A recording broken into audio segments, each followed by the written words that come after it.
El 70% de nuestro planeta no pertenece realmente a la humanidad. No porque esté fuera de nuestro alcance, sino porque incluso hoy no lo entendemos.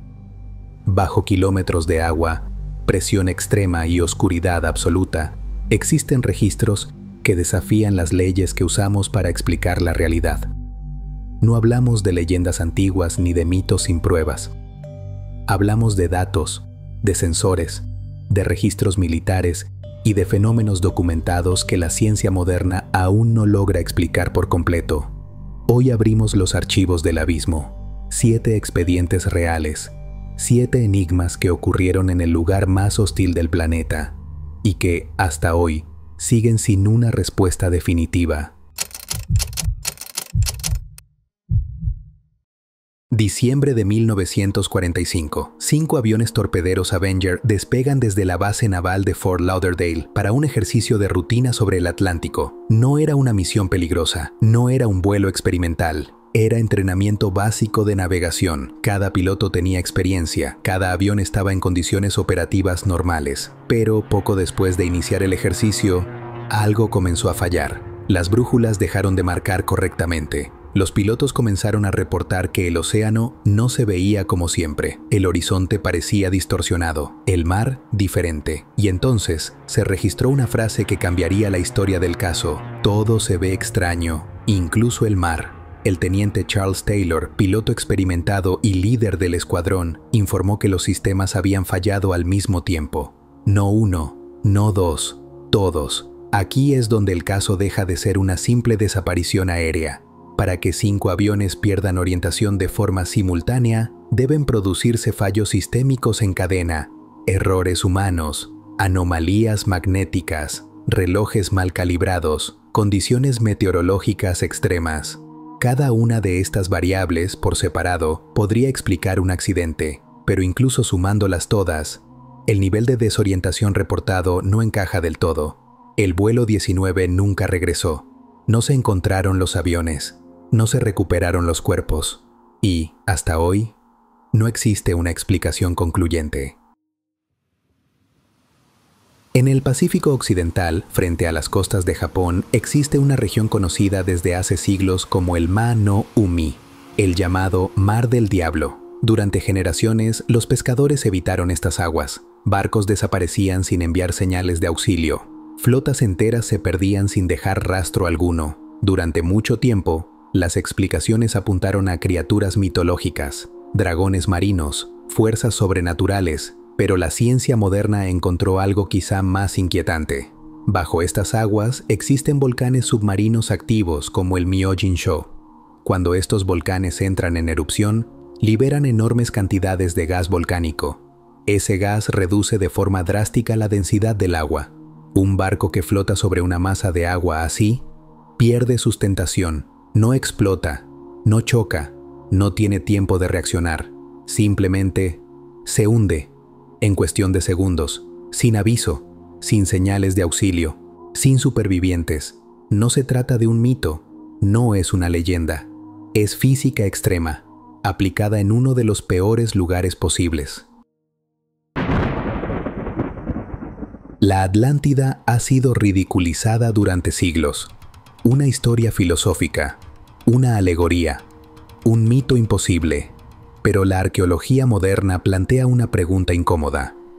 ¿Y si el mito fuera solo un recuerdo distorsionado de un evento real? En el año 1600 antes de nuestra era, la isla de Thera, actual Santorini, sufrió una de las erupciones volcánicas más violentas de la historia humana.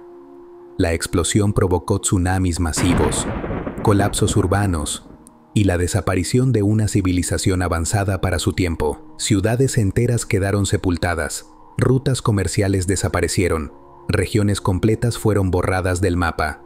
Para quienes lo vivieron, aquello no fue un desastre natural, fue el fin de un mundo. Con el paso de las generaciones, la memoria colectiva intentó explicar una catástrofe imposible de comprender, y así, la historia se transformó en mito. La pregunta no es si la Atlántida existió exactamente como fue descrita, sino si representa el eco de un desastre tan grande que la humanidad solo pudo recordarlo como leyenda.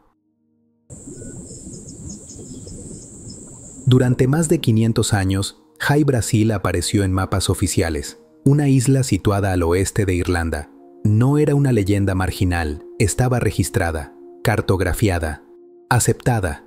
Exploradores aseguraron haberla visto, algunos afirmaron haber desembarcado en ella, pero había un detalle inquietante. Cada vez que alguien intentaba regresar, la isla desaparecía. A veces era visible, otras veces no existía. Durante siglos, nadie pudo explicar por qué. Hoy, la ciencia propone una posible respuesta. Un fenómeno óptico llamado Fata Morgana, un espejismo atmosférico capaz de proyectar tierras lejanas sobre el horizonte del océano. Islas reales, deformadas por capas de aire y temperatura, pareciendo aparecer y desaparecer. La pregunta inquietante no es si High Brasil existió físicamente, sino cuántas tierras fantasma fueron vistas, registradas y creídas reales antes de que la ciencia pudiera explicarlas.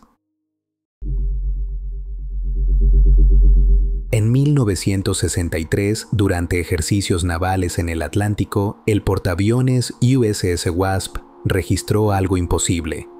Los operadores de sonar detectaron un objeto moviéndose a más de 280 kilómetros por hora, no en la superficie, bajo el agua, a una profundidad cercana a los 8.000 metros. A esa profundidad, la presión aplastaría cualquier estructura humana conocida. Ningún submarino, ningún dron, ninguna tecnología declarada. Estos contactos fueron clasificados como OSNIs, objetos submarinos no identificados. No eran luces, no eran errores de lectura, eran objetos sólidos, rastreados de forma consistente por sonar. Su comportamiento no seguía las leyes de la hidrodinámica convencional, y eso plantea una pregunta inquietante. Si no era tecnología humana, ¿qué tipo de ingeniería podría moverse así en el fondo del océano?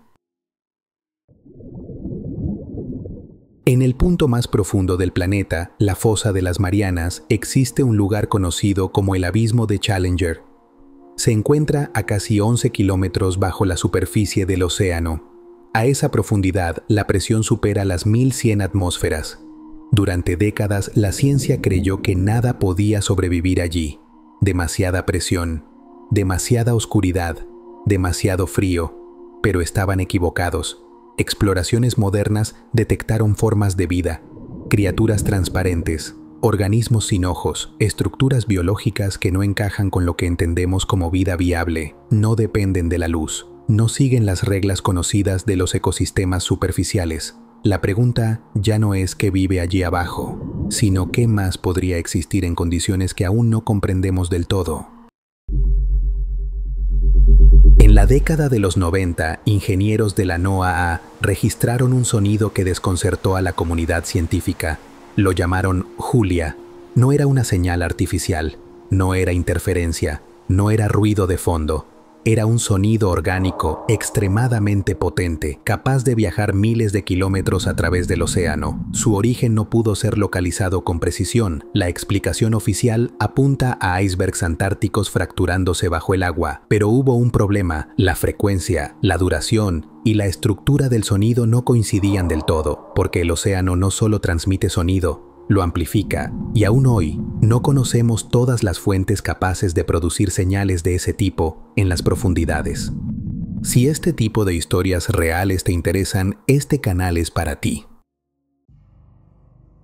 Después de revisar mapas, sensores, registros históricos y datos científicos, queda una sola conclusión: el océano no es solo peligroso, es incompleto para nuestra comprensión, no porque oculte monstruos, sino porque funciona bajo reglas que aún no entendemos del todo. Y quizá el mayor misterio no sea lo que existe en las profundidades, sino cuánto creemos entender del planeta que habitamos.